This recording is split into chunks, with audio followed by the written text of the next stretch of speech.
Hey everybody, Fishman here. Welcome to another video. This is a rather nice little magnifying glass that I find really handy in the fish room. I use it for things that are a little too small for the naked eye, and obviously, way too big to go underneath the microscope. Small fry, shrimp, and that sort of thing. And again, I find it really quite handy. Originally, it came with quite a nice frame, and with wear and tear and general exposure to water and everything else, it gradually rusted and fell apart, but I still use it. And I thought what I would do today is put another frame around it so I can, find it a little easier to hang on to. Now, originally, when I started thinking about doing this, what I thought I'd do is put the frame around it, but then stick another handle on it and use it exactly the way I had done before, and just use it as a magnifying glass. But I noticed one of the pieces of acrylic tubing I'd cut for the betta breeding project was exactly the right focal length for this. So what I thought I'd do instead is make this frame. It's going to be a sandwich frame. There's going to be a 1/4 inch round piece in the middle. It's just going to fit just around the lens, and then it's going to be sandwiched between two pieces of 1/8, which is what I'm cutting here now. And it's going to sit on top of that. So what I'll do is I'll have a small container. I use I use a lot of sour cream containers, and I'll put whatever I want to watch in there, and just have this sit on top of it. And that way I can look down and keep my hands free. And that's the plan. We'll see how it turns out. So I'm going to put these on the arbor here, and then I'm going to off camera, I'm going to just cut the edges off, like the pointy corners, and then going to turn it down to round on the lathe. Funny thing about magnifying glasses and a recording device. So I'm using my phone here to record this. For some reason, it doesn't register the same as it does with the naked eye. If I look through a magnifying glass and I can see it as being bigger, but if I hold a camera up to that as well, for some reason they seem to cancel out a little bit, and that's the effect I was finding. And also I found it's not the easiest to record with. It's actually, I think, going to be something I'm going to find really quite useful in the fish room, but I'm not sure how much I'm going to be able to record it like I do with the microscope and show you guys. Because first off, the phone itself has really high magnification capabilities anyway. As long as there's enough light, it can do quite well. And it's more than enough for using as far as looking at fry and eggs and small shrimp and whatever else, like even Daphnia and Cyclopses and that sort of thing. So again, I'm not sure how useful this is going to be for making YouTube videos. But when I finished putting it together, I did what I always do, and that is I put it through its paces. I mounted it on its frame, put a container underneath it, and of course put in the various things I already talked about, and had a look at it. And I find that it is very useful. It actually does magnify sufficiently to give me what I want out of it. And the most important part of this, though, is it is simple to use. It's just a simple matter of taking a container of whatever I want to look at, and putting a little cylinder on top of it, and then putting this on top of that.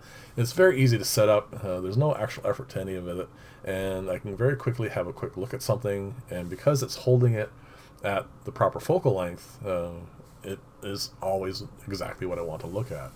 It kind of reminds me of a microscope I used to have probably 20 years ago now.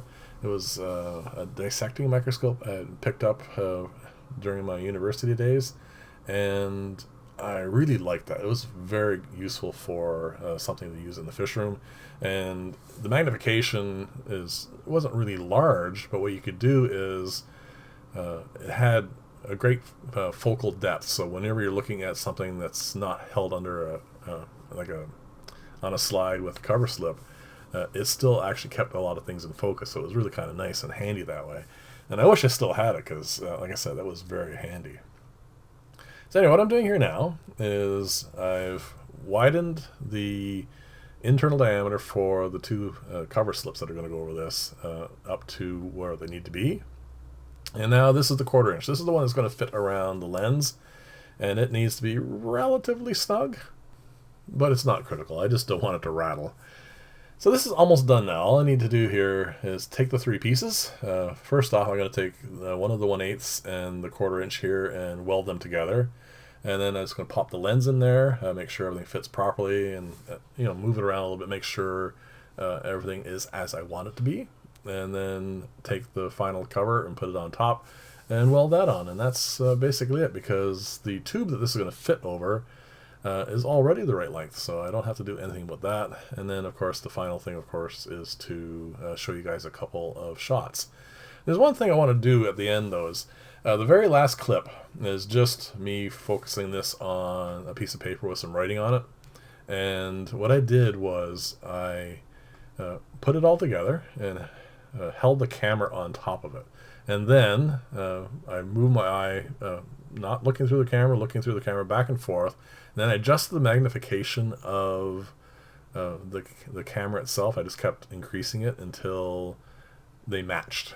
So that'll show you the difference between the two, which is kind of interesting, because this is one of those things that's just really hard to describe. But when you have a visual like you're going to get at the end here, hopefully it'll make it a lot more clear. And definitely let me know in the comments below what you think of this whole thing.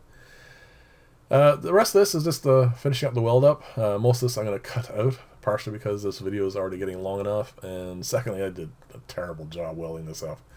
But that's alright, it is just a functional thing for the fish room. Unfortunately, I'm not making this for somebody else.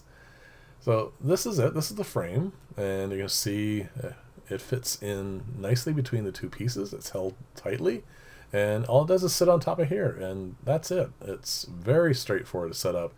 It is always held at the proper distance from whatever object I want to look at, and like I said, just put a container underneath, in this case a few guppies, and record it. That's, well, for me, I won't be recording it, but just have a quick look and then pull it out and put something else in. Again, it's just very fast and easy.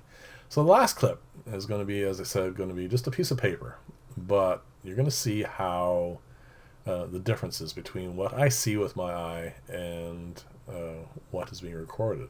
So you see here, this is just my hand scratchings, and you pull it off and it's really not any different. But if I'm looking at my eye, you're going to see here in a second, it is quite a bit more magnified. I'm going to move them up now till they're equal.